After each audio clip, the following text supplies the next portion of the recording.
Oke.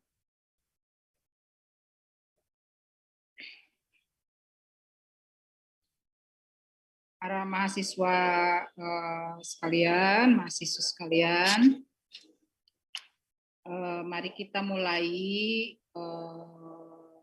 perkuliahan untuk pertemuan kedua ini dengan sama-sama membaca basmalah, berdoa kepada Allah Subhanahu wa taala agar apa yang kita pelajari sekarang ini menjadi bagian dari amal ibadah kita yang kita harapkan memiliki manfaat sebesar-besarnya, dan ilmu ini melekat bagi buat kalian semua dan diharapkan menjadi penerang jalan hidup kalian, baik di masa-masa sekarang maupun di masa-masa yang akan datang. Membaca basmalah dimulai. Bismillahirrahmanirrahim. Materi yang akan kita bahas pada kesempatan ini adalah tentang teori fungsionalisme. Kalian mungkin sudah menyiapkan ya bagi kelompok yang bertugas. Untuk menghemat waktu, kita langsung saja ke kelompok yang bertugas. Ya, dipersilahkan.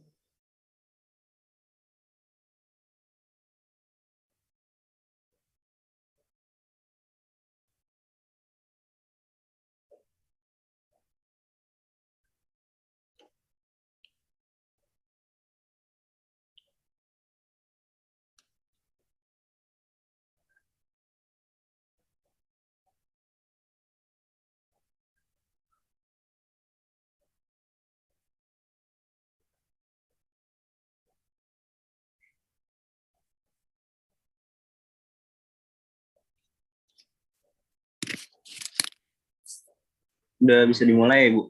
Ya, silakan dimulai. Oke, Assalamualaikum warahmatullahi wabarakatuh. Perkenalkan, saya dari kelompok 1 akan mempresentasikan hasil kerja kelompok kami yang akan membahas tentang teori fungsionalisme struktural dan neofungsionalisme. Nah, perkenalkan ini ada anggota kelompok kelompok kami. Yang pertama ada Preti Sinta, yang kedua ada saya sendiri, yaitu ketiga ada Ayub nanti. Next. Nah, di sini ada poin penting, ada 4 hal pokok yang bakal dibahas pada presentasi kali ini. Struktural. Yang kedua ada penjelasan tentang teori fungsionalisme struktural dari Taco Person dan Robert Camerton. Yang ketiga ada penjelasan dan model rekonstruksi neofungsionalisme. Next.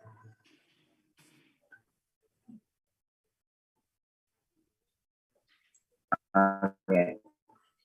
Di sini saya akan menjelaskan bagaimana pengertian dari fungsionalisme.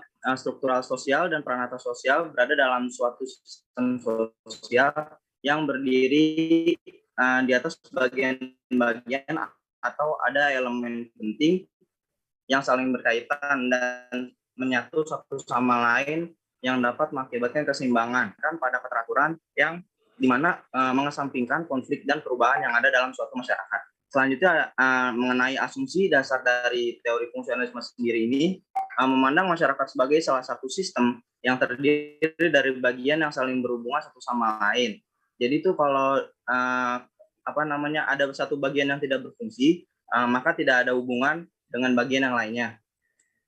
Kalau dilihat dari perspektif fungsionalisme, fungsionalisme konflik, hal ini sangat berbeda karena di sini dapat melihat masyarakat yang senantiasa mempunyai konflik yang terpecah dan selalu berubah. Next.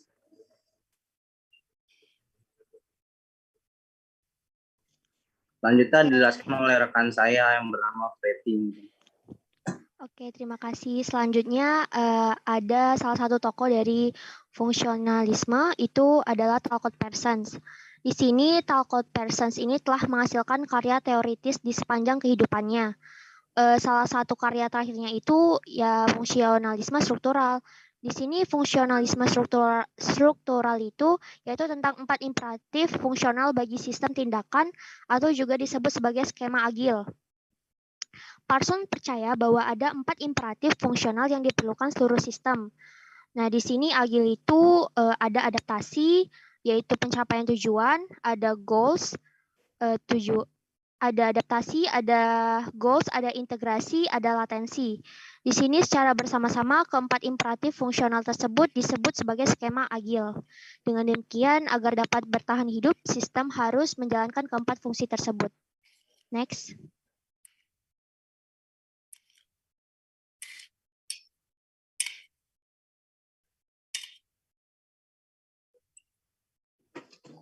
Ya, selanjutnya ada fungsional struktural dari Robert King Merton.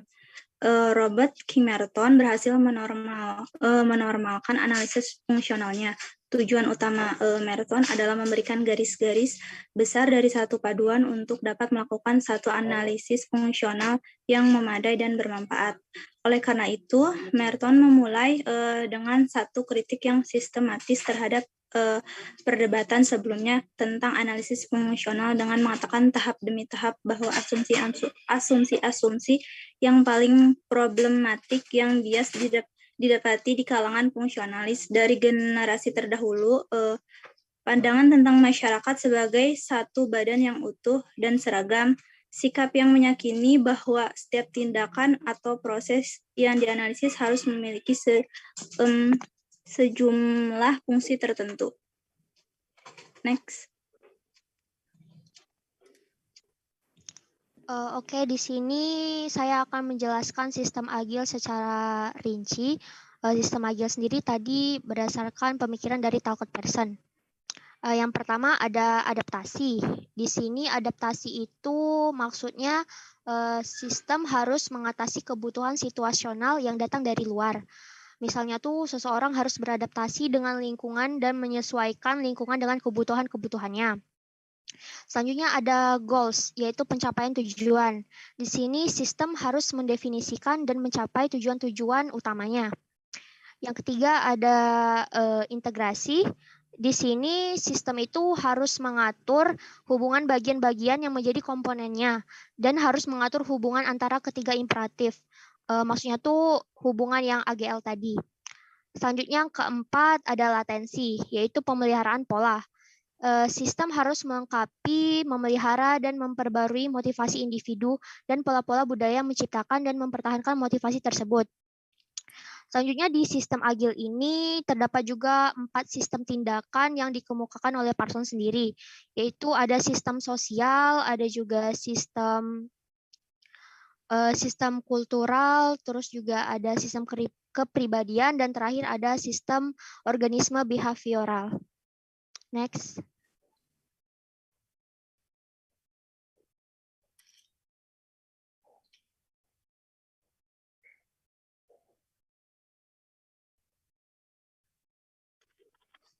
Selanjutnya ada model rekonstruksi neofungsionalisme.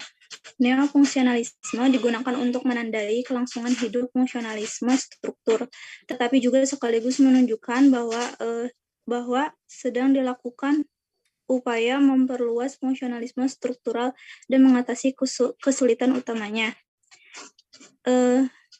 Jeffrey Alexander dan Paul Colombi menyebutkan bahwa neofungsionalisme sebagai rangkaian kritik dan teori fungsional yang mencoba memperluas cakupan intelektual fungsionalisme yang sedang mempertahankan inti teorinya. Meskipun neofungsionalisme mungkin bukan teori yang maju, Alexander menguraikan beberapa orientasi dasar neofungsionalisme. Yang pertama ada neofungsionalisme bekerja dengan model masyarakat deskriptif. Yang kedua ada neofungsionalisme memusatkan perhatian yang sama besarnya terhadap tindakan dan keteraturan. Yang ketiga ada neofungsionalisme tetap memperhatikan masalah integritas tetapi bukan dilihat sebagai fakta sempurna melainkan lebih dilihat sebagai kemungkinan sosial. Yang keempat ada neofungsionalisme tetap menerima penekanan personsian tradisional atas kepribadian, kultur, dan sistem sosial. Yang kelima ada neofungsionalisme memusatkan perhatian pada perubahan sosial dalam proses diferensiasi di dalam sistem sosial, kultural, dan kepribadian. Dan yang terakhir, yang keenam, neofungsionalisme secara tidak langsung menyatakan komitmennya terhadap kebebasan dan mengkonseptualisasikan dan menyusun teori berdasarkan analisis sosiologi pada tingkat lain. Next.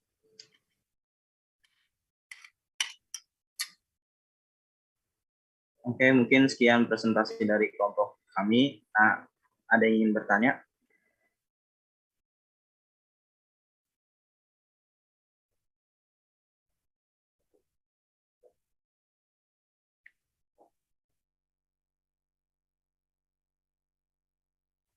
Ya, silakan ada yang bertanya. Untuk termin pertama ya.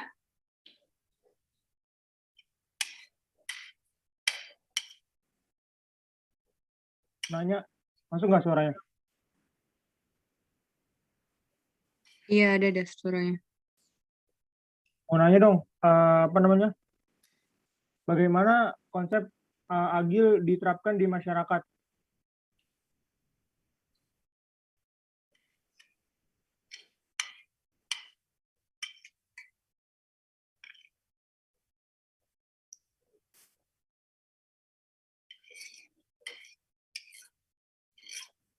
Mau nanya dong. Oke, makasih Dava. Selanjutnya Nuno. Kan tadi di PPT-nya ada kalimat memperluas fungsionalisme struktural dan mengatasi masalah utamanya. Bisa dijelaskan nggak apa masalah utamanya dan bagaimana cara untuk mengatasinya? Terima kasih. Oke, terima kasih. Mau bertanya dong. Silakan Noval. Saya ingin bertanya, kan tadi bahas antara teori fungsionalisme sama sistem agil itu ya. Pertanyaan saya, apa korelasi antara teori fungsionalisme dengan sistem agil? Terima kasih.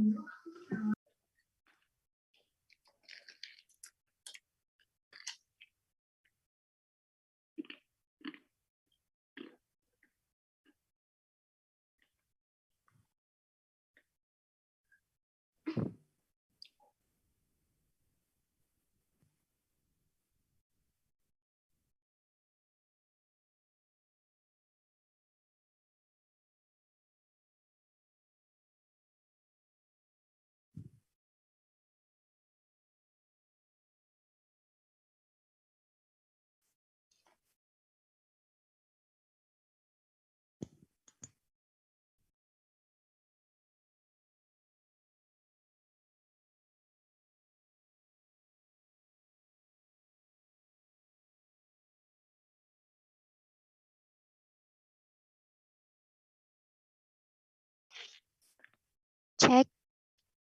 Mungkin saya akan menjawab pertanyaan dari Nuno. Pertanyaan tadi, apa sih masalah utama dari fungsionalisme struktural dan bagaimana cara untuk mengatasinya? Gitu kan? Iya, betul. Berarti. Oke.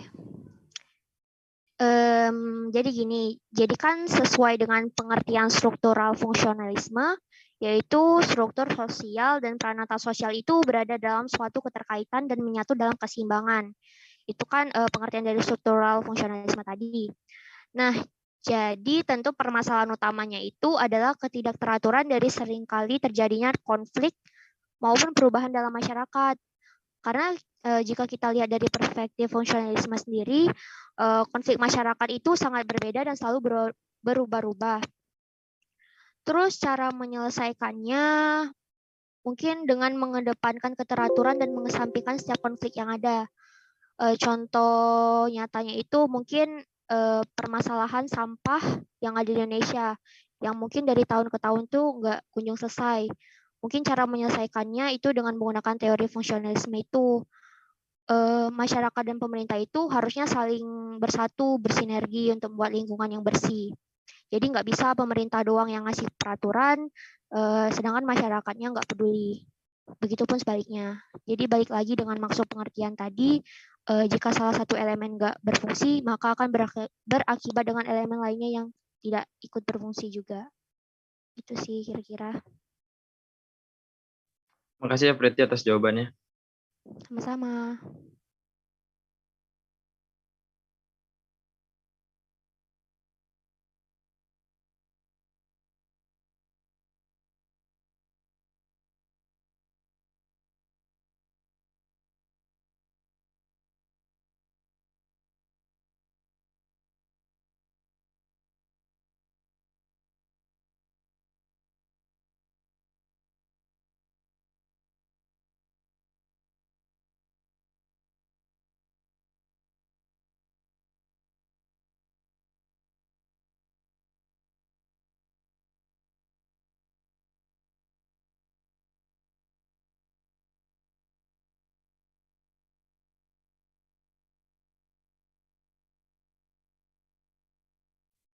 Ini lagi menunggu jawaban ya dari pemateri ya. Ya, Bu. Ya, silakan.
Ibu, saya mungkin ingin menjawab pertanyaan dari Dava.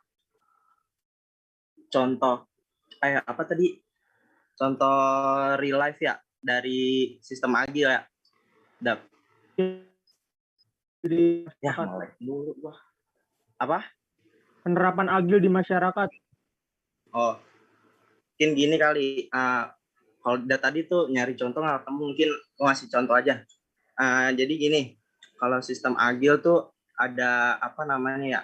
Salah satu contohnya misalnya gini, pernah waktu itu di organisasi tempat gua tinggal, apa sih namanya? Permasalahan tentang tenda pernikahan. Jadi tenda pernikahan di tempat organisasi gue nih di Karang Taruna itu tuh sistemnya gotong royong. Maksudnya tuh dari tempat RT setempat atau RW setempat gitu, organisasi yang nyediain buat orang yang mau nikah gitu, misal tenda yang gede. Nah di situ tuh permasalahan yang pertamanya itu nggak ada tenda karena tendanya yang sebelumnya rusak, jadi mau beli yang baru. Nah terus pertamanya itu kan adaptasi dulu nih sama tim-tim yang lain, maksudnya sama anggota yang lain buat ngerumusin tenda yang baru, buat pengen bikin tenda yang baru, beli tenda yang baru. Nah, itu adaptasinya dulu tuh, adaptasi dipakai di situ. Terus kemudian langkah selanjutnya itu apa ya, ngobrolin masalah gitu. Gimana sih? Bentar dah.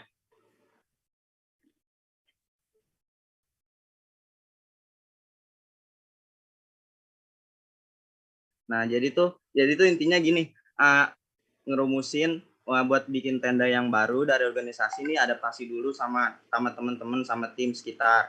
Nah terus habis itu dipikirin nih goalnya itu tuh untuk mencapai tujuannya apa. Tujuannya itu ya untuk beli tenda baru buat masyarakat yang ada. Nah selanjutnya, nah habis itu ada setelah itu misalnya ini udah oke, terus dibikin unsur legalitas. Legalitasnya itu karena kan tendanya itu untuk masyarakat. Nah itu juga ada organisasi yang berdiri dari itu pakai uang pemerintah gitu. Nah jadi bikin legalisasi, nah dari surat tanda tangan dan lain-lain. Nah mungkin habis itu baru bisa dipakai gitu mungkin dari situ. Habisnya lihat contoh nggak ketemu-temu. Mungkin ada yang mau tambahin kali dari teman-teman atau sekelompok saya. Makasih Robi jawabannya. Iya, maaf ya, nggak puasin dah.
Jangan lama-lama mikirnya pemateri.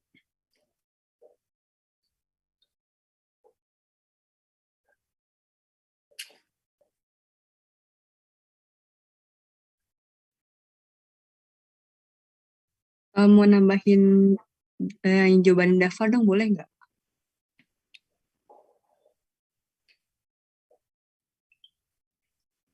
Silakan Ren, silakan. Oke, tadi Dava pertanyaannya sistem agil dalam penerapan di masyarakat ya? Iya, di masyarakat. Kalau yang dari sosiologi agama 1 itu kan ada penjelasan agil juga ya, sama dari Parson juga. Di situ jelasin kalau agil ini dalam konteks agama. Kalau yang A itu kan sistem sosial yang mengatur, terus D itu untuk hal yang mengatur itu pasti ada tujuannya. Terus untuk I itu kemampuan sistem dalam mengatur hubungan-hubungan sehingga ada keseimbangan. Terus untuk yang L, fungsi sistem yang memberikan motivasi kepada anggota agar mau menerima pola-pola yang berlaku dalam budaya setempat. Nah, agama dalam konteks ini tuh punya fungsi laten, ada 2 fungsi, yaitu ada fungsi integratif dan fungsi laten. Fungsi integratifnya adalah agama mengarahkan kepada individu atau masyarakat secara keseluruhan, kemudian mengintegrasikan masyarakat dalam komunitas, dengan begitu agama menjadi identitas, kayak gitu. Terima kasih. Terima kasih Ren.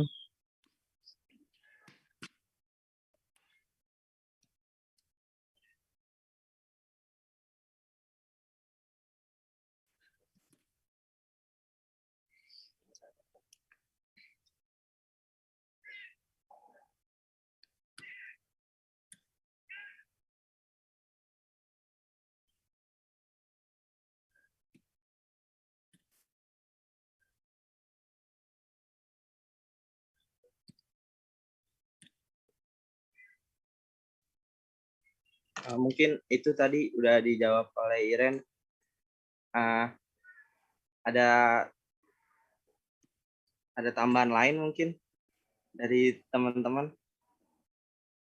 Atau saya aja deh yang ingin menambahkan. Mungkin teori fungsionalisme itu sendiri kayak struktur sosial yang teratur, yaitu dari fungsi yang pertama ada manifest, yang kayak sesuatu tuh terlihat seakan kayak baik-baik aja gitu, mungkin dari contohnya keluarga. Ada yang fungsi laten, itu fungsi yang tidak tertata, kayak norma-norma yang nggak berfungsi gitu, atau yang nggak kelihatan, mungkin gitu kali.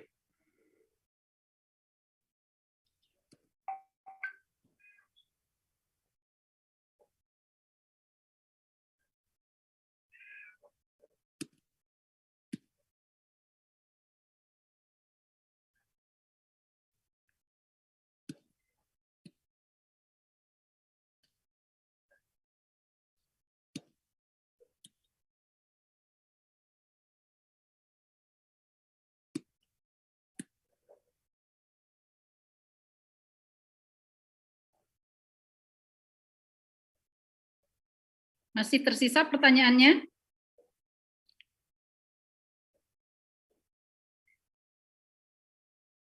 Pemateri masih tersisa pertanyaannya?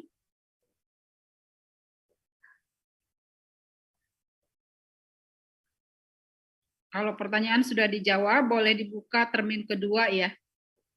Kalau mereka yang hendak menanggapi atau bertanya, silakan. Pertanyaan saya belum dijawab, Bu. Oh iya, jawab dulu.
Mau menjawab pertanyaannya Nopal.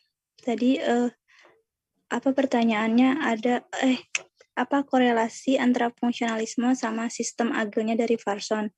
Jadi itu sebenarnya itu fungsionalismenya itu pengertiannya dan agilnya itu fungsionalisme itu pengertiannya. Jadi fungsionalisme itu seperti melahirkan agil gitu. Jadi agil itu tahapannya dari si fungsionalisme begitu. Paham nggak?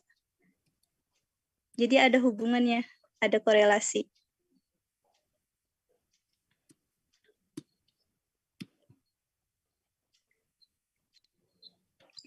Mungkin korelasinya lebih spesifik. Kayak misalkan, kan fungsionalisme ini kan berbicara tentang struktur kelas. Terus agil ini kan bicara tentang sistem. Nah, yang saya tanyain, kenapa sih fungsionalisme yang ngomong tentang sistem kelas itu harus membahas mengenai pengaturan sistem, yaitu agil ini?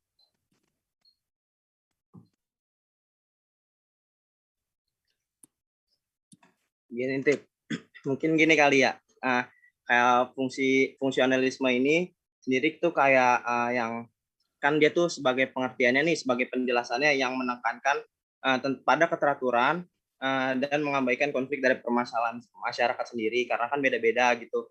Nah, terus mungkin fungsionalisme ini sendiri tuh apa ya, memandang dari masyarakat yang sebagai suatu sistem sendiri gitu.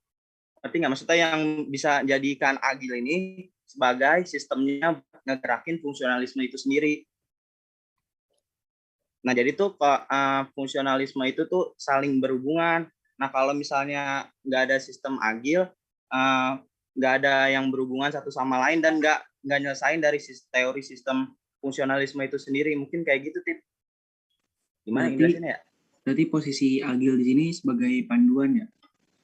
Iya, sebagai itu. Oke, dapat jawabannya, makasih. Oke, relatif sama-sama.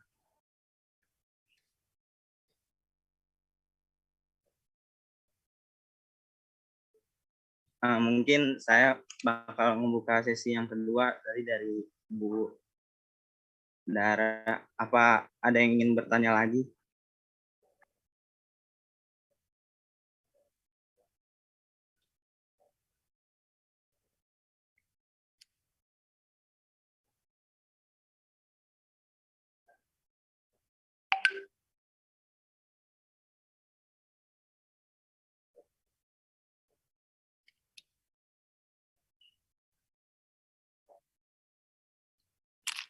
Mau bertanya dong? Boleh, Iren. Ya, boleh, silakan. Ini kan yang ada organisme behavioral ya. Di sini di makalah kalian tulisnya organisme behavioral itu adalah sistem tindakan yang menangani fungsi adaptasi dengan menyesuaikan dan mengubah dunia luar. Boleh dijelasin nggak secara ringkas maksudnya ini apa yang menyesuaikan dan mengubah dunia luar? Terima kasih.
Oke, saya mau jawab lagi dari pertanyaan Mbak Iren.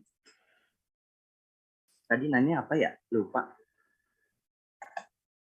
Tadi kan nanya tuh, behavioral itu sebagai sistem tindakan yang menangani sebuah fungsi adaptasi dengan menyesuaikan dan mengubah dunia luar gitu ya, Iren ya? Iya. Mungkin adaptasi itu sendiri tuh kayak artinya kan sebagai sistem kebutuhan yang menerima atau kayak kita menyesuaikan nih yang datang dari dalam maupun dari luar gitu kan. Misalnya kayak seseorang nih, misal kita nih harus beradaptasi dengan lingkungan dan menyesuaikan lingkungan dengan kebutuhan-kebutuhannya baik di dalam maupun di luar. Nah, maksud dari menyesuaikan dan mengubah dunia luar itu bukan berarti kita jadi pahlawan di dunia luar dan mengubah sistem dunia luar, bukan gitu. Maksudnya itu dunia luar itu sendiri tuh kayak kita nih, misalnya ke luar negeri nih, kan sistem apa yang namanya etisnya kan beda-beda nih, apa namanya dari Indonesia ke luar gitu. Nah, maksudnya itu kita harus menyesuaikan dan mengubah diri kita agar sesuai dengan dunia luar, maksudnya begitu mungkin. Oke, oke, paham, paham. Makasih. Iya, sama-sama Iren.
Oke, saya ingin menjawab lagi pertanyaan dari ini Rehan ya. Rehan nanya di bagian 4 ada sistem menurut person, ada penelitian fungsional.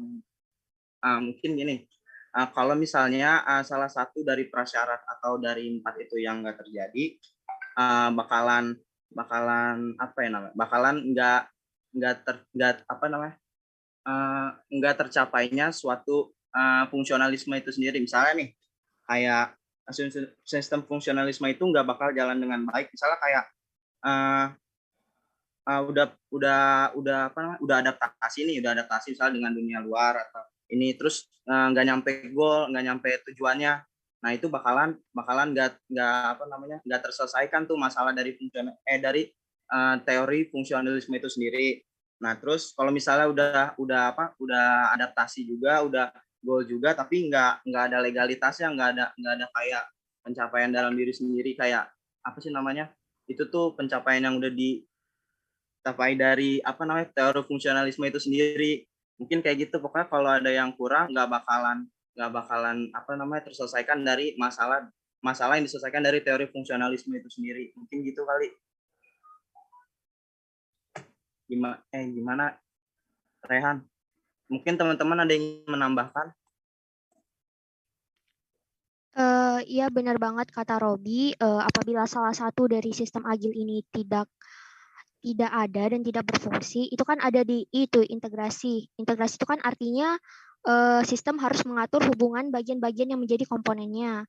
Nah, komponennya ini yaitu adaptasi, goals, sama latensi itu. Jadi apabila salah satu dari agil ini nggak berfungsi, mungkin sistem fungsionalisme strukturalnya juga nggak maksimal. Seperti itu.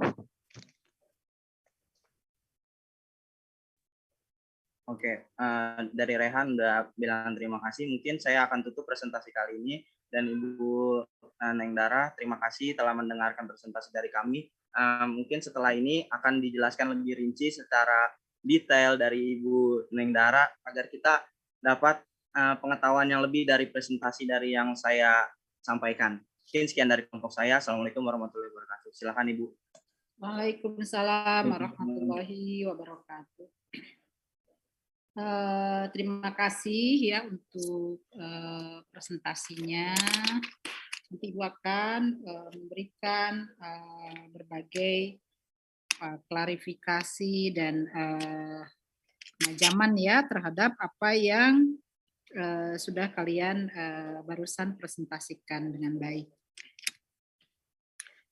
Nah, kita sedikit menelusuri sejarahnya ya. Jadi teori fungsionalisme ini adalah, nanti harus kalian harus kalian review dengan baik nih. Teori fungsionalisme ini adalah merupakan satu kelanjutan dari tradisi sosiologi di Eropa ya, yang dikembangkan oleh Auguste Comte dengan Emile Durkheim. Ya. Sebagaimana yang menjadi dalil Auguste Comte bahwa ilmu sosial itu harus berpijak kepada ilmu-ilmu sains gitu ya. Harus berpijak kepada ilmu-ilmu sains. Sosiologi itu menurut Auguste Comte itu ya sains gitu. Meskipun ini terjadi perdebatan yang sangat panjang di dalam dunia ilmu pengetahuan, terutama di Barat ya, yang belum berakhir sampai sekarang. Apakah sosiologi itu sains atau bukan misalnya? Menurut kaum sosiolog bahwa sosiologi itu ya sains gitu. Sains. Cuman model saintismenya itu berbeda dengan ilmu-ilmu eksakta. Dia sains tapi model ilmu-ilmu sosial.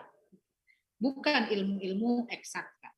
Kalau ilmu-ilmu eksakta kan hurufnya saja itu berbasis kepada angka ya.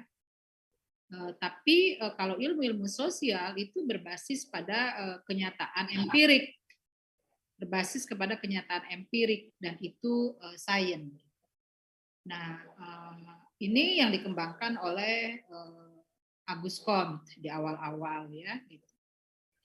Tetapi yang mengkonkretkan bahwa ilmu sosial itu atau sosiologi ini adalah sains itu Emile Durkheim ya.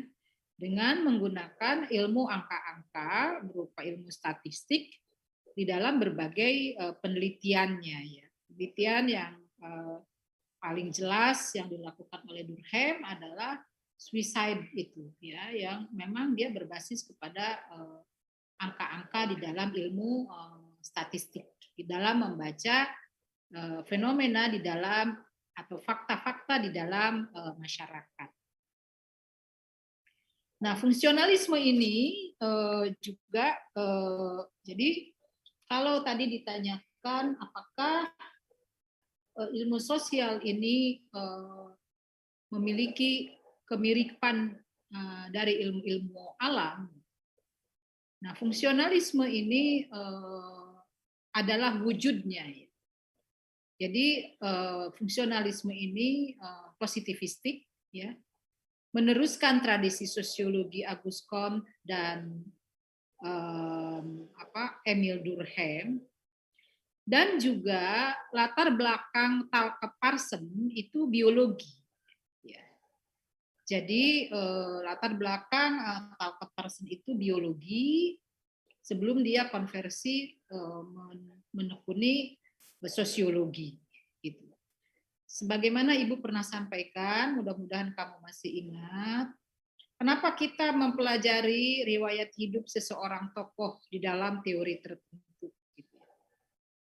Karena basis teoretik satu disiplin ilmu sosial atau ilmu eksakta itu tidak terlepas dalam riwayat atau subjektivisme hidup seseorang.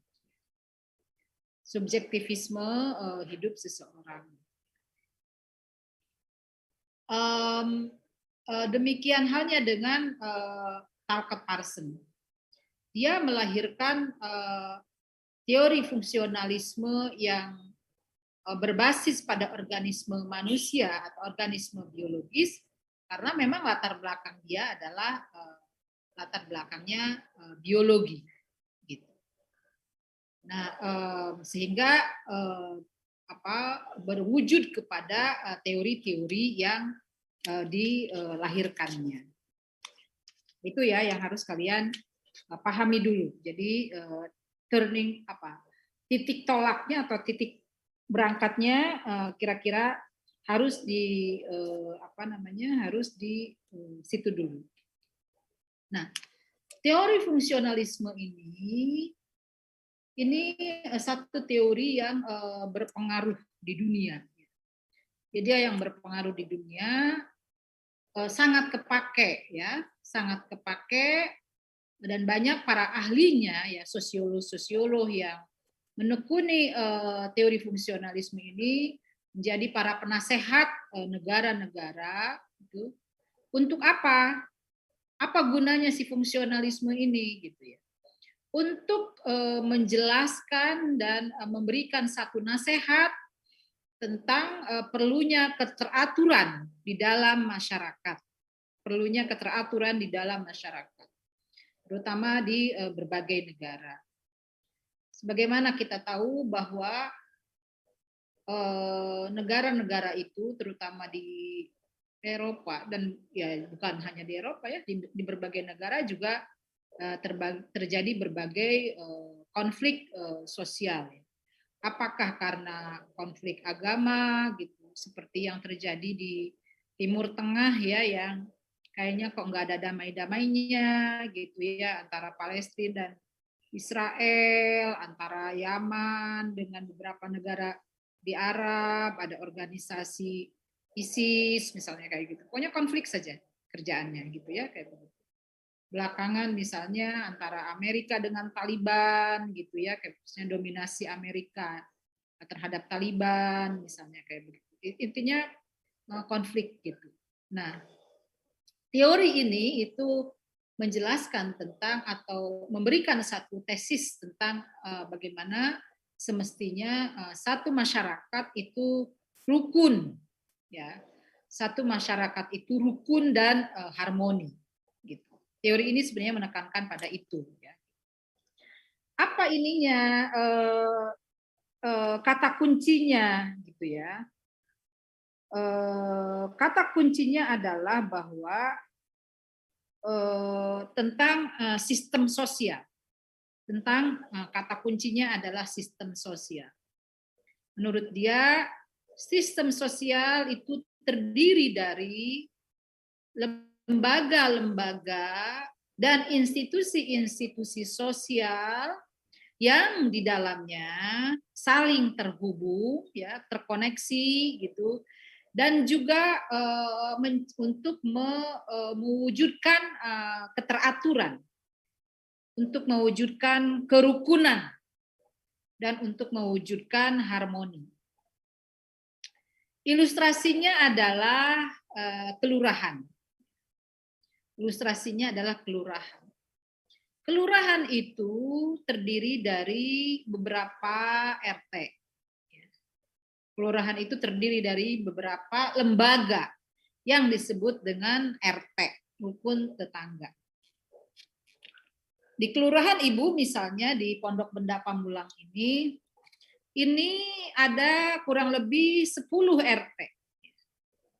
Ada kurang lebih 10 RT. Dari RT 1 sampai RT 10 dengan RW-RW.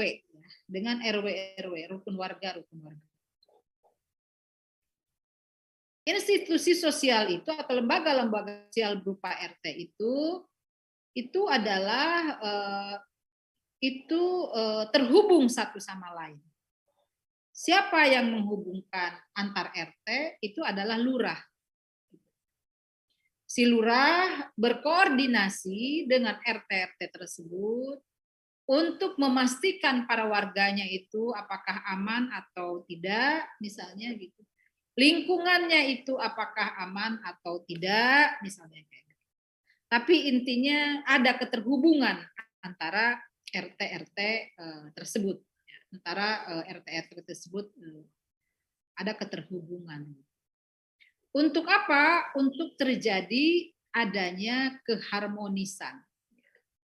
Untuk terjadi adanya keharmonisan dan kesamaan pencapaian tujuan. Ya. Dan kesamaan pencapaian tujuan. Apa pencapaian tujuannya itu? Adalah keamanan lingkungan misalnya. Ketertiban di masyarakatnya misalnya kayak begitu, tidak ada maling misalnya kayak begitu ya. Tidak ada banjir misalnya kayak begitu. Itu tujuannya. Jadi sistem sosial itu, jadi kalau disebut secara sederhana ya. Apa itu sistem sosial? Sistem sosial, jangan rumit-rumit menjelaskannya kalian ya, materi yang enteng-enteng saja yang bisa dipahami ya. Apa itu sistem sosial? Sistem sosial itu adalah satu sistem yang di dalamnya terdapat individu atau aktor-aktor yang terdiri dari lembaga-lembaga atau institusi-institusi sosial. Satu sama lain institusi-institusi itu saling terhubung atau berkoneksi, dan untuk mencapai tujuan bersama. Tujuan itu adalah adanya cita-cita atau tujuan bersama berupa keharmonisan atau kerukunan. RT singkatan dari apa RT? Rukun tetangga. Rukun tetangga. Rukun tetangga. Nah, jadi ada dua kata. Kata pertama apa? Rukun. Kata kedua? Tetangga. Jadi ada kata rukun, ada kata tetangga. Rukun itu kata lain dengan apa?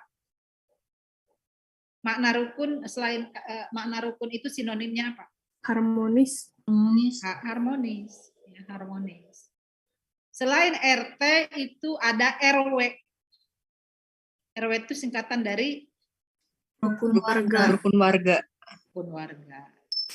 Terdiri dari dua kata. Satu, rukun.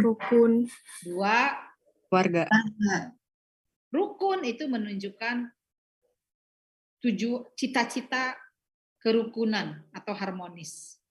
Warga itu menunjukkan warga, individu, ya. Lebih dari satu orang individu, masyarakat, warga. Jadi tujuannya adalah kerukunan.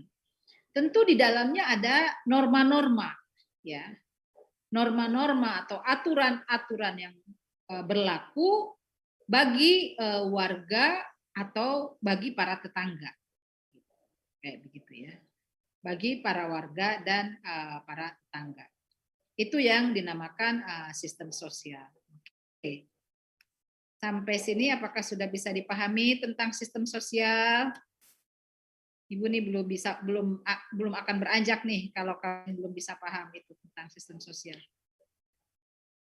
Sampai di sini bisa dipahami? Bisa, Bu. Bisa paham, Bu. Oke, paham ya. Jadi itulah yang disebut sistem sosial. Di dalam sistem sosial, kata Talcott Parsons, itu harus ada agil.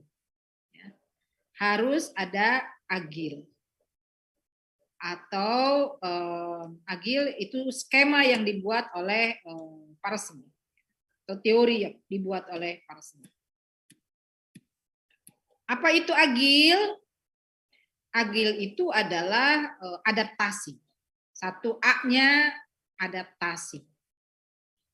Begini, di masyarakat kita itu punya nilai-nilai. Misalnya di dalam satu rumah perempuan dan laki-laki yang hidup di dalam satu rumah, ya dia harus nikah. Gitu ya. Dia harus nikah. Kalau dia tidak nikah, alias kumpul kebo ya, kebo, jangan menjelek-jelekan kebo ya. Ya, tapi Ibu mah enggak, jangan menjelek-jelekan kebo lah. Kebo mah berguna buat kita, bisa dimakan. Kumpul bareng tanpa nikah gitu ya. Kumpul bareng atau hidup bareng tanpa nikah, di masyarakat kita itu ya tertolak sedemikian rupa. Berbeda dengan masyarakat di Barat, ya, Amerika atau di negara-negara Eropa, orang satu rumah tanpa nikah itu ya biasa karena mereka menganggap itu hak individual mereka. Tapi kalau di kita, jangan dicoba-coba itu. Si laki-laki bisa bonyok, si perempuan bisa ditelanjangi itu ya. Nah, kalau misalnya kita mau hidup di masyarakat yang menghargai bahwa pernikahan itu penting dalam satu rumah, gitu. Jangan coba-coba orang nikah itu, orang tidak nikah hidup dalam satu rumah. Jangan coba-coba itu begitu. Orang yang melakukan itu berarti dia tidak punya kemampuan dan kepekaan beradaptasi dengan lingkungan sekitar. Nah, disitulah adaptation, ya, beradaptasi. Sama halnya, sistem sosial di prodi sosiologi itu tidak membolehkan mahasiswanya hidup satu kontrakan, mereka yang tidak nikah. Kalau mahasiswa prodi sosiologi melakukan itu, gitu, itu bisa dipecat kalian. Ya, kalau diketahui itu bisa dipecat, gitu ya, bisa dipecat dan tidak dikeluarkan dari UIN misalnya kayak begitu. Nah, itu adalah kemampuan beradaptasi. Jadi anggota kelompok dalam satu sistem sosial itu dia harus punya kemampuan beradaptasi, adaptation, punya kemampuan beradaptasi. Yang tidak punya kemampuan beradaptasi, dia akan terisolasi dan terusir dari sistem sosial tersebut. Ya, itu A-nya, adaptation. Yang kedua adalah goal attainment. Ya, bahwa anggota masyarakat tersebut harus memiliki tujuan bersama. Tujuan, goal attainment itu adalah tujuan bersama. Apa tujuannya? Tujuannya adalah keharmonisan. Tujuannya adalah keharmonisan, ketertiban, gitu ya, ketertiban, yaitu, gitu. Makanya ada kritik terhadap konsep fungsionalisme ini adalah sebenarnya dia konservatif. Sebenarnya dia konservatif, apa ya namanya tuh, menolak berbagai perbedaan-perbedaan ya, atau keunikan-keunikan gitu. Dan anggota kelompok itu seakan-akan harus sama. Anggota kelompok itu seakan-akan harus sama, sehingga dia mempunyai tempat, si teori ini mempunyai tempat di Indonesia itu di masa Orde Baru. Mengapa mempunyai tempat di masa Orde Baru? Karena Orde Baru itu kecenderungan kuat pemerintahannya adalah menyeragamkan keseragaman. Menyeragamkan dan sentralistik atau otoritarian atau terpusat. Ya, semua harus ikut si pemerintah. Kalau misalnya ada organisasi civil society yang berbeda dengan kepentingan pemerintah, wah, digebuk gitu. Ya. Digebuk. Dan teori fungsionalisme mempunyai ruangnya, bisa menjelaskan semua itu dan menawarkan apa namanya terapi masyarakat, ya, terapi masyarakat yang berkonflik dan yang berbeda itu dengan pola-pola yang di bawah satu sistem penyeragaman itu. Nah, ini goal attainment. Yang ketiga adalah integration, ya. Integration itu adalah satu sama lain anggota kelompok harus menyesuaikan dengan sistem. Jangan mau-maunya sendiri dan jangan punya aturan sendiri. Dia harus beradaptasi, dia harus berintegrasi.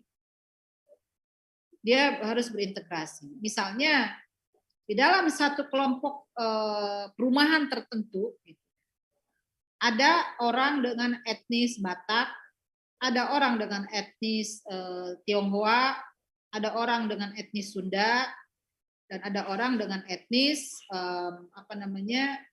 Jawa misalnya. Etnis-etnis itu harus lebur, ya, harus berintegrasi di dalam satu payung bersama. Apa payung bersama itu adalah ketentuan yang sudah ditetapkan oleh RT, RW, pengurus kecamatan, pengurus wali kota atau kabupaten, dia harus berintegrasi.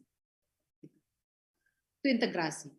Yang keempat adalah latensi. Latensi adalah sistem masyarakat itu harus punya kemampuan memelihara, ya, punya kemampuan memelihara dan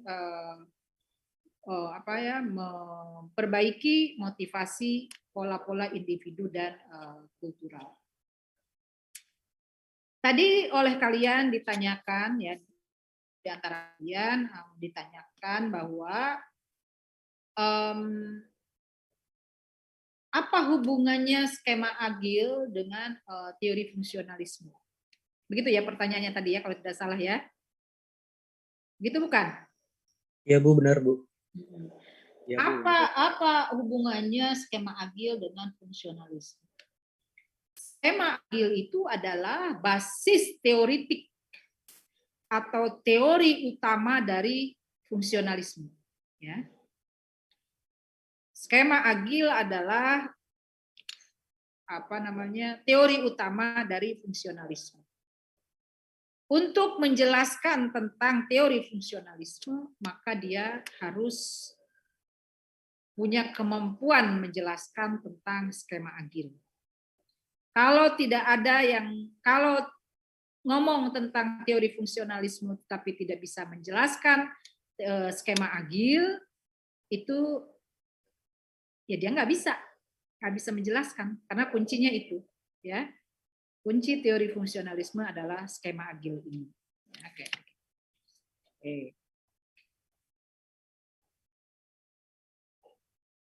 Nah, sampai di sini sudah bisa dipahami? Bisa, Bu. Sudah bisa dipahami, ya, sampai di sini, ya. Ya, Bu. Oke, itu tentang Robert K. Merton, ya, dan skema agilnya, ya. Selanjutnya tentang maksudnya tadi Talcott Parsons dengan skema agilnya. Selanjutnya fungsionalisme menurut Robert K. Merton, ya. Robert K. Merton ini lahir di tahun 1910, ya, di Philadelphia di Amerika, dan dari latar belakang keluarga miskin, ya. Jadi dia tumbuh di pemukiman yang kumuh di Philadelphia, ya. Merton menimba ilmu dari berbagai sosiolog, di antaranya adalah Sorokin, ya, dan juga Talcott Parsons. Yang pengaruhnya dari Talcott Parsons, Merton itu menulis, ya, satu tulisan berjudul Structure of Social Action atau struktur tindakan sosial.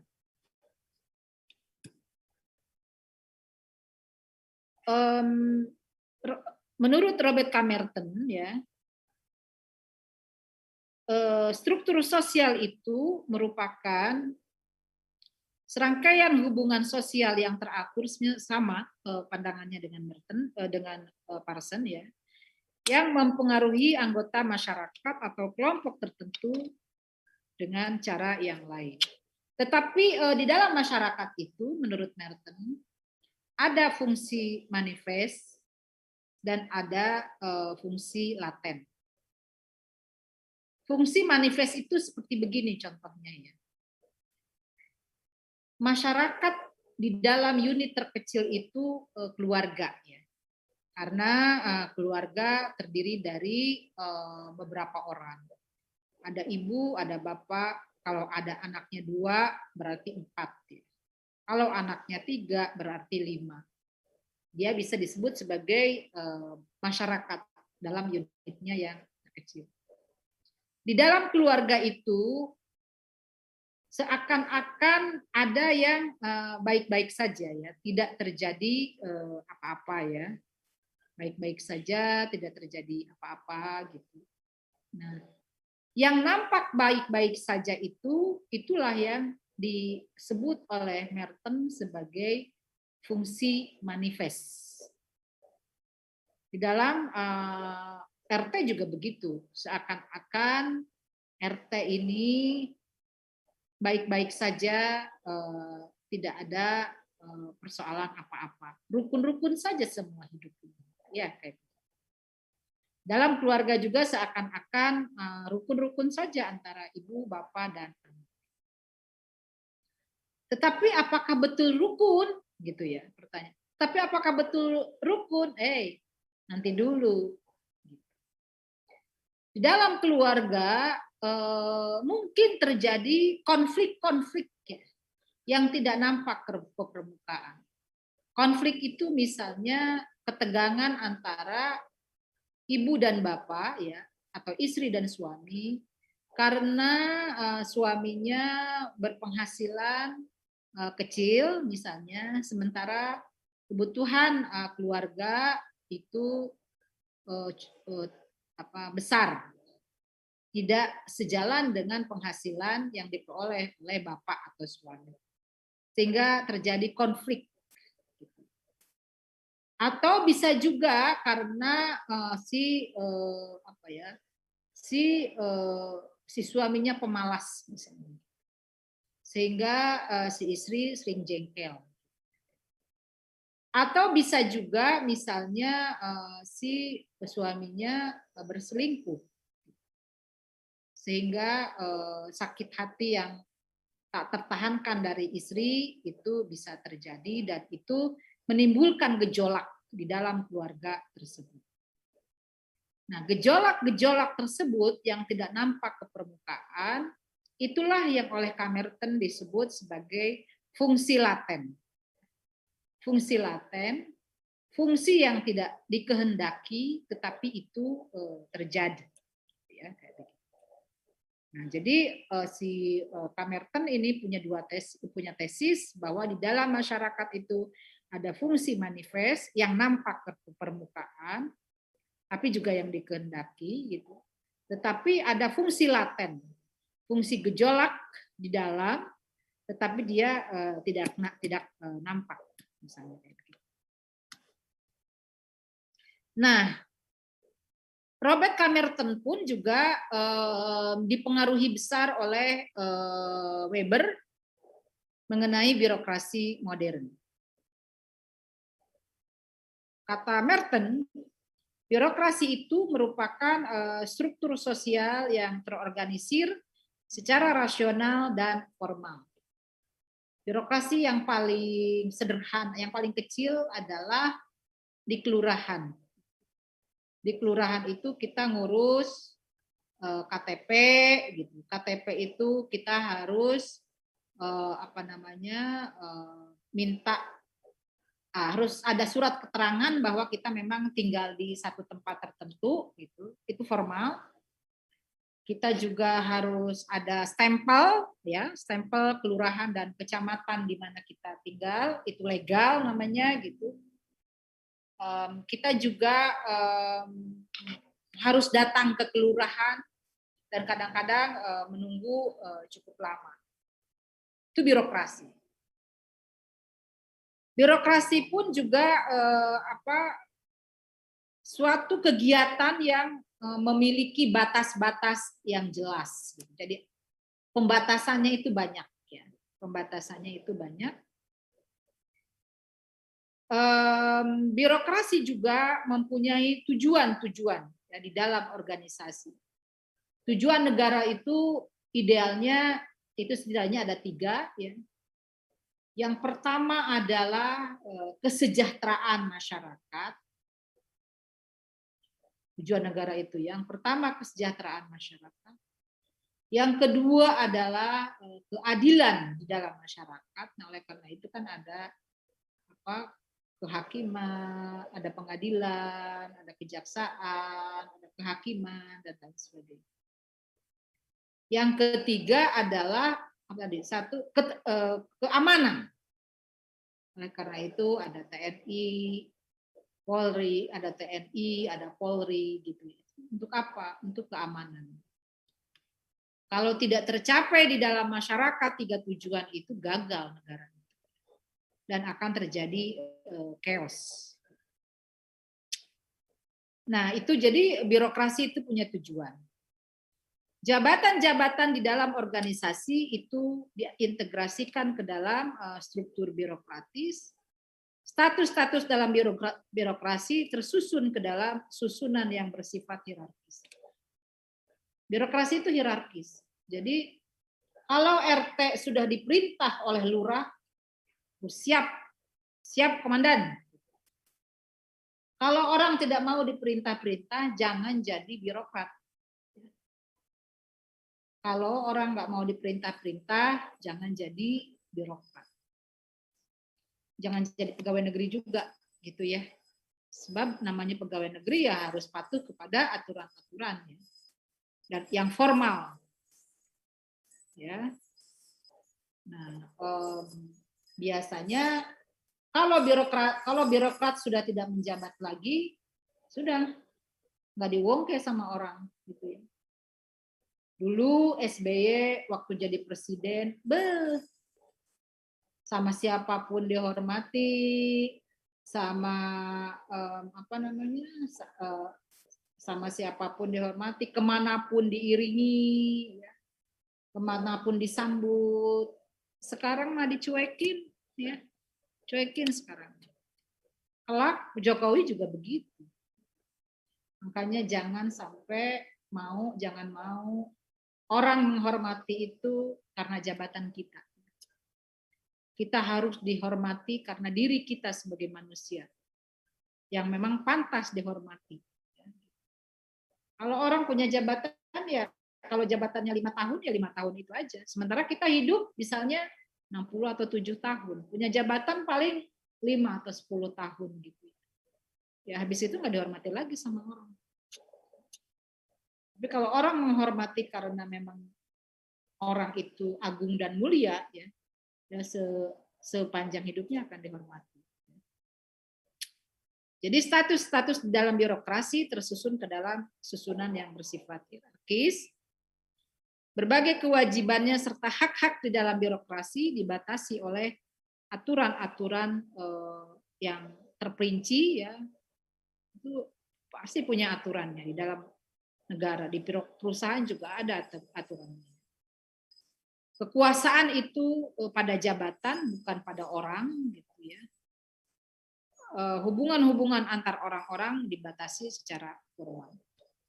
Jadi kalau kita mau menghadap jabatan, aduh ibu itu yang paling jengkel.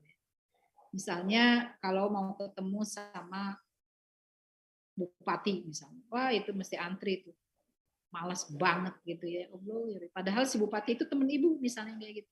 Tapi karena dia jadi bupati gitu ya, itu kadang-kadang kita mesti antri, aduh nggak enak banget rasanya. Tapi karena kadang-kadang perlu ya, karena jabatan dia sebagai bupati, ya mau nggak mau kita harus melakukan sesuatu yang tidak kita sukai meskipun itu teman kita sendiri gitu. Kan itu ibu sering kali terjadi seperti itu ya. Makanya kalau tidak perlu-perlu amat, meskipun teman sahabat kita jadi pejabat, kalau dia manggil aja lah, kalau dia butuh aja, kalau nggak butuh ngapain juga deket-deket gitu. Kalau sudah tidak menjabat lagi tuh baru tuh ngontak kita ya, gimana deketin kita macam-macam. Fine. Gitu ya. Jadi itu menurut Camerton ya, Robert Camerton. Nah, itu si Camerton itu mengusulkan tentang suatu penelitian empiris mengenai dampak birokrasi terhadap kepribadian yang akan menunjukkan saling ketergantungan. Biasanya ya, seorang birokrasi itu seperti robot ya. Sebentar Ibu harus terima telepon ya.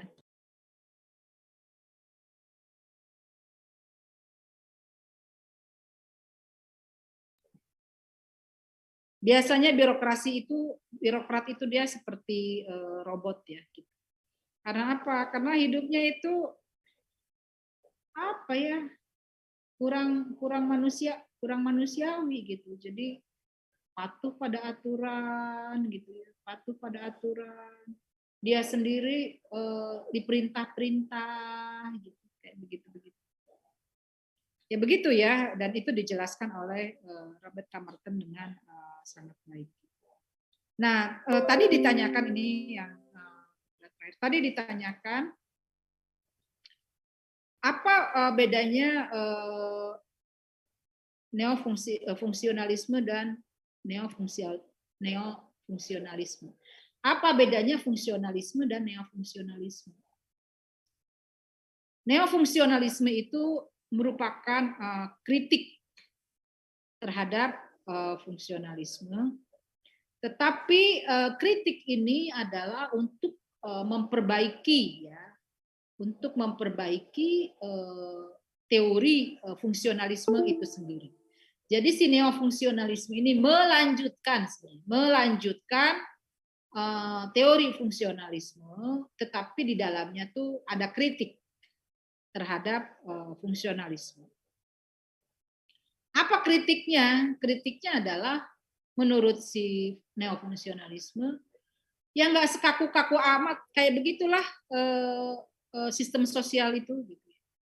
Nggak sekaku-kaku amat yang harmoni, misalnya kayak begitu. Baik-baik saja, fine-fine saja. Memang manusia robot apa gitu kan? Manusia ini punya hati yang kadang-kadang berubah-ubah tuh si hati. Ya. Pagi perasaannya bagaimana, siang perasaannya bagaimana, malam perasaannya bagaimana. Manusia juga punya akal, yang dia punya argumentasi. Nah, karena itu perubahan sosial ini sangat dimungkinkan di dalam satu sistem sosial, kata neofungsionalisme. Jadi si namanya juga neo ya. Apa artinya neo? Baru. Baru.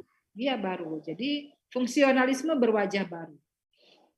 Tetap mengikuti dalil-dalil atau teori-teori fungsionalisme, namun ada perbaikan-perbaikan di dalamnya. Salah satunya adalah tentang bahwa ada kemungkinan. Jadi sistem sosial itu bukan satu dalil yang tertutup.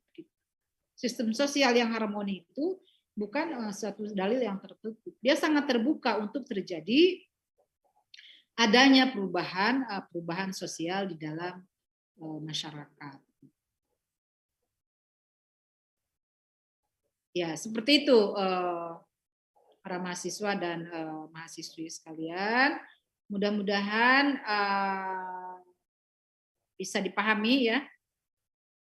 Bisa dipahami dan menjawab pertanyaan-pertanyaan yang tadi disampaikan oleh para penanya tentang fungsionalisme dan neofungsionalisme serta skema agil ya. Oke. Sampai di sini ada pertanyaan?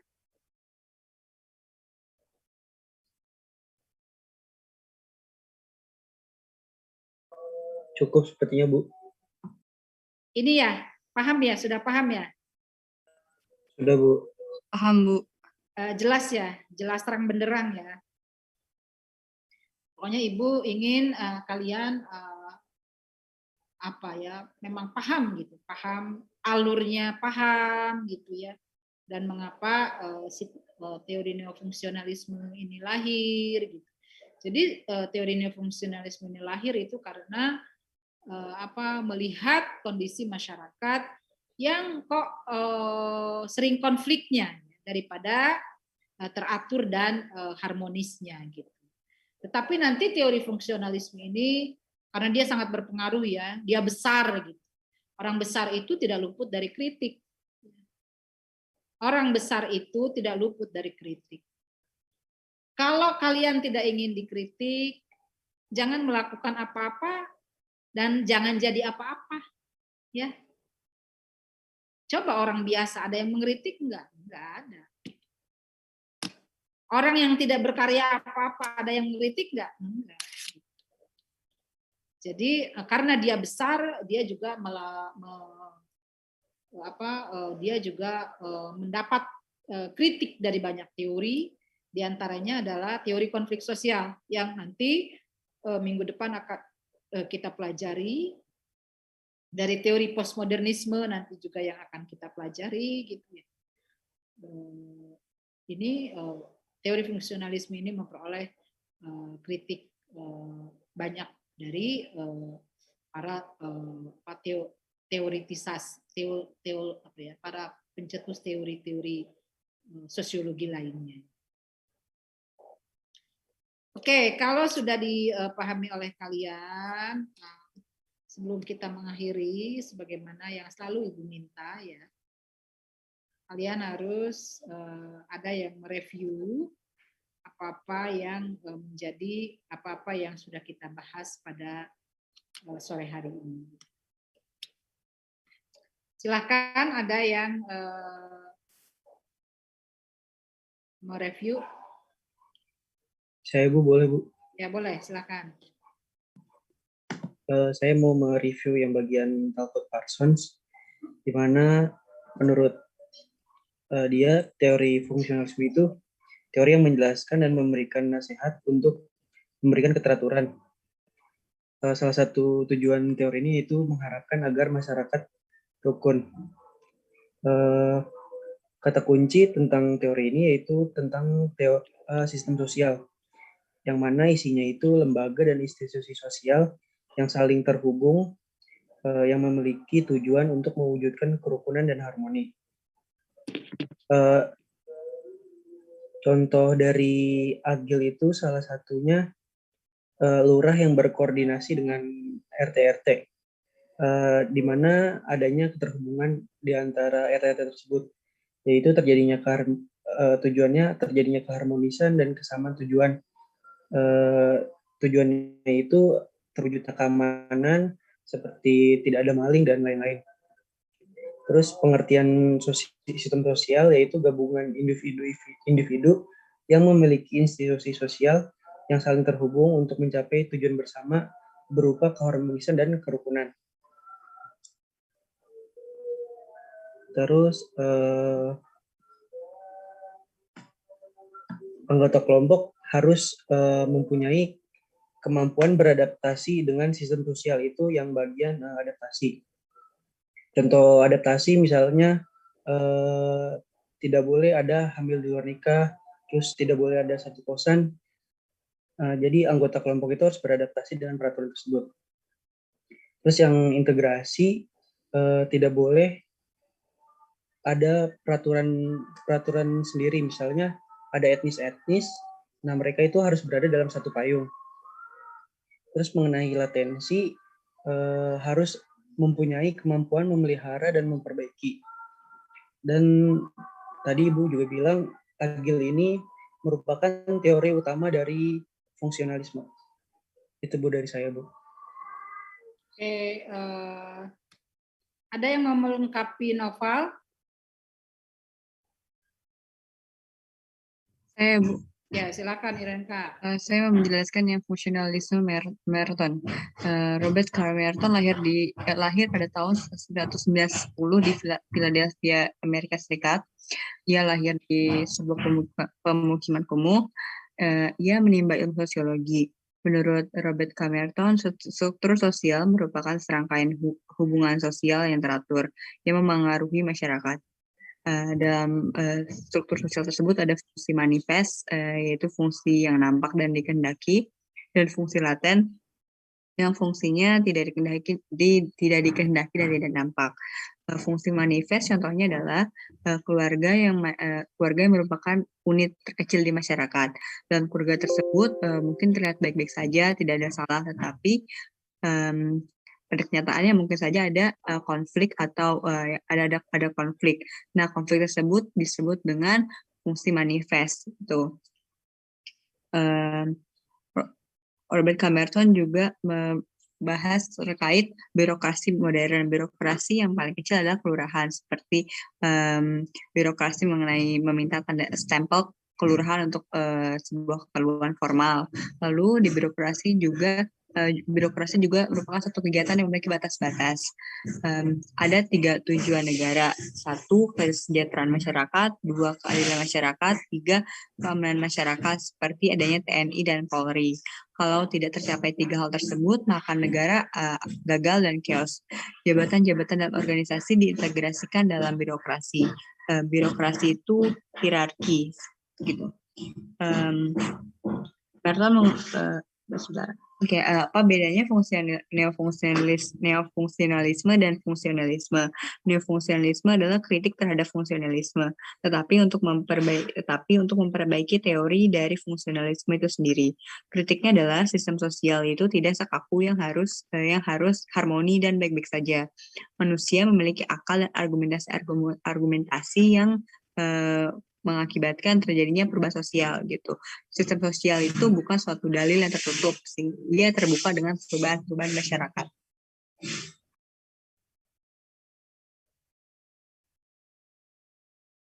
Oke, sudah Irenka? Sudah, Bu. Satu lagi yang penjelasan Ibu soal kenapa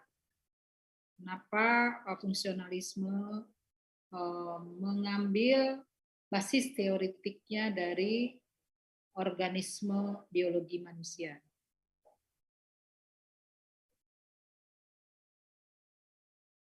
Ada yang bisa review? Satu orang lagi?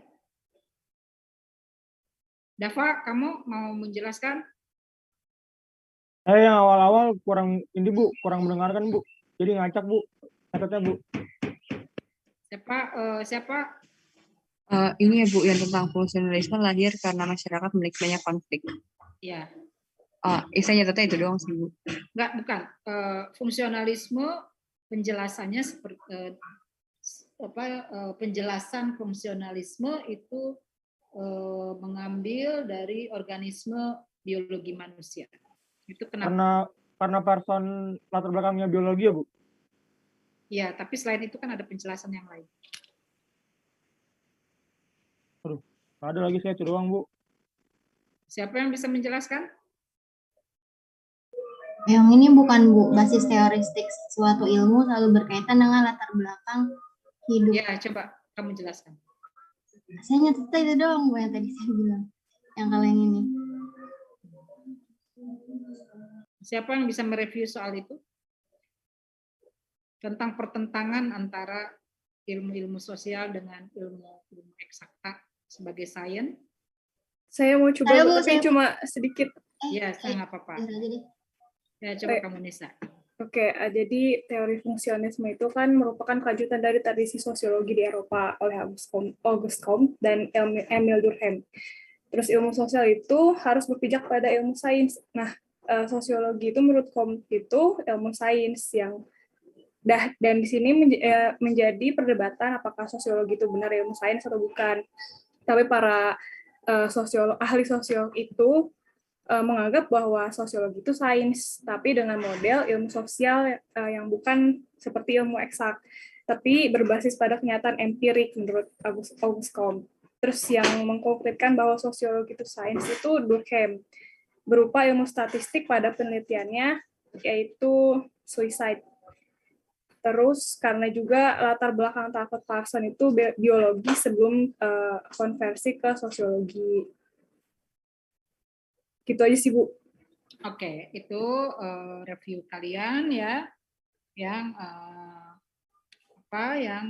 sudah kita bahas pada hari ini. Jadi pembahasannya sudah cukup komprehensif ya, mengenai teori fungsionalisme dan neo-fungsionalisme ini. Karena kalian tidak ada pertanyaan dan Ibu ingin memastikan benar, apakah memang kalian paham atau memang tidak nyambung atau bagaimana nih? Khawatirnya sih kalau Ibu sih nggak nyambung aja gitu. Kalau paham sih alhamdulillah banget ya. Tapi kalau tidak nyambung itu yang mengkhawatirkan. Nanti kita cek di dalam ujian ya. Mungkin kita bisa bikin kuis. Tapi Ibu ada rencana kita bikin kuis aja. Mungkin ini sudah rencana ya. Mudah-mudahan bisa terwujud dan tidak lupa. Setiap 2 kali pertemuan kita bikin kuis. Tapi si kuis itu berkontribusi atau bagian dari nilai UAS atau UTS atau UAS gitu. Supaya kalian nanti tidak terlalu terbebani di dalam UTS-nya ya. Kalau UTS biasanya kan pertanyaan-pertanyaan itu suka banyak ya. Nah, daripada bikin pertanyaan yang banyak-banyak gitu, mendingan kita cicil saja ya. Nah, cicil itu